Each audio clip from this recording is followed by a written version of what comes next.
If you said no, then you got the right answer. My ads will not show because wheel is contained inside the query. Let's say I had negative exact match wheels, negative bracket, open bracket, wheels, close bracket, and somebody types in buy wheeled office chairs online from Poppin. Will my ad be eligible to show? Yes, my ad will be eligible to show because wheel was an exact match negative, so the only query it would prevent is if someone went to Google and just typed in wheel. That's the only query that would prevent my ads from triggering with an exact match negative keyword, wheel. Okay, so there's a tremendous amount of different examples that could be played around with phrase match, broad match, and exact match with negatives, but you'll be able to figure out what's right for your account, but you still need to know how they work. Okay, so this shows you exactly how those keyword match types work with negative match type.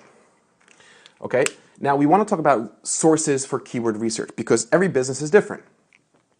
For example, if you're selling guitars, but you're only selling, we had that example once, and you're only selling certain types of guitars, you don't want to show up when people search other companies. You have to be aware of what people are searching in your industry.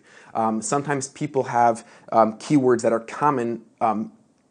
commonly used in other industries that overlap. So for example, somebody might be looking for, let's say you sell Transformer toys, right? You have a toy store, you sell Transformer toys. But you don't want to be advertising on any search that includes Transformers because there's the famous movies that are called Transformers, and somebody might be looking for the DVD, somebody might be looking for a download or to see a YouTube trailer, whatever it might be. So you want to start using negative keywords like movie, like download, and things like that. So it's very, very important to start doing research to see how are people searching for your products and what other terms are common in search terms that are completely not relevant to your products and services. And you want to be able to figure those out to preemptively add good negative keyword lists so you don't start your campaigns wasting a lot of money.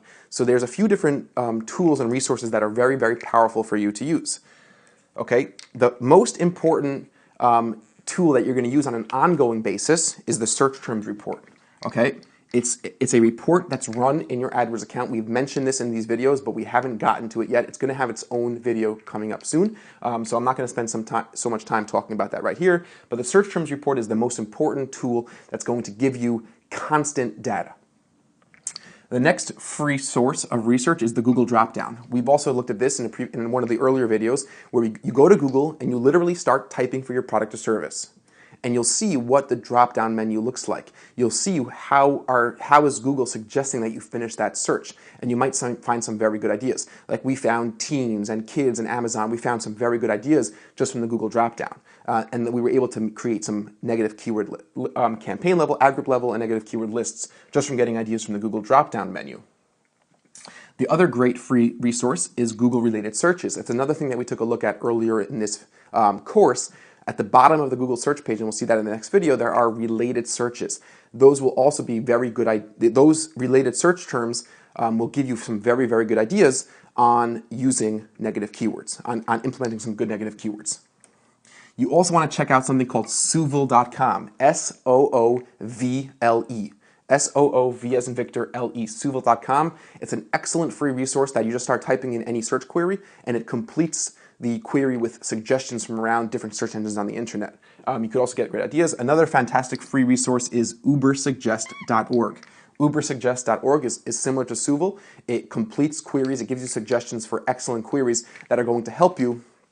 They're going to really help you in finding very, very good positive and negative keyword ideas. Optimizer is a tool that we've spoken about. That's a paid service that gives you a tremendous amount of tools to optimize your account, but it also could very much help you with negative keyword research. SpyFu is another very great software. That's a paid software that gives you research onto keywords, competitor research. SEMrush, which is a tool that we've seen. It's the tool that we use in our agency. It's our choice tool. Is paid. And there's also WordStream that gives you very, very good and informative negative keyword ideas. So check those out. There's a lot of tools like this, and there's a lot of free ones. There's a lot of paid tools.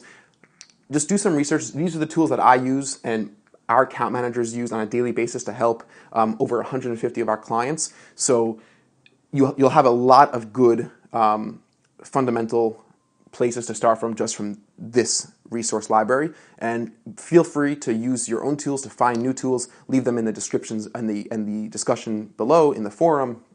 But share your ideas and share the things that you found with other students. Of course, and share it with me, because I'd love to hear about what you found and what you're using to help you with negative keyword research, because negative keyword research is extremely, extremely important. So just to wrap this up, down here, the search terms report, once again, the search terms report will provide constant new negative keyword ideas. And think of negative keywords mainly as filtering. So the main function of negative keywords, like we spoke about, is to prevent. It's a preventative measure. We don't want our ads showing up for bad queries. We don't want to waste money on bad clicks. We don't want to send people to our website who are never going to buy from us. So that's the main function of negative keyword, filtering, prevention. But also think of it as sculpting. Like we spoke about, those ad group level negative keywords to sculpt the good clicks to the right ad text. Right? So sculpting is a more advanced function. It's saying that this is a good click, it's a good keyword, it's a good query for my business, but I want to use negative keywords to make sure the query triggers the right ad that's the most relevant, that will send them to the best landing page. I don't want to leave it up to Google, because sometimes Google sends them to the wrong ad group. So negative keywords at the ad group level is a sculpting process. And once you get good at that, you'll see how effective that could be in your campaigns. In the next video, we're going to let's go jump over into the screen. Onto the computer, we'll go through our Poppin account, we'll look at some of our client accounts, see how we have negative keywords set up, take a look at negative keyword lists, campaign level negative keywords, ad group negative keywords, and the different keyword match types for negative keywords. Thank you so much for watching this, guys, and we'll see you in a few minutes right over at the computer. Talk to you soon.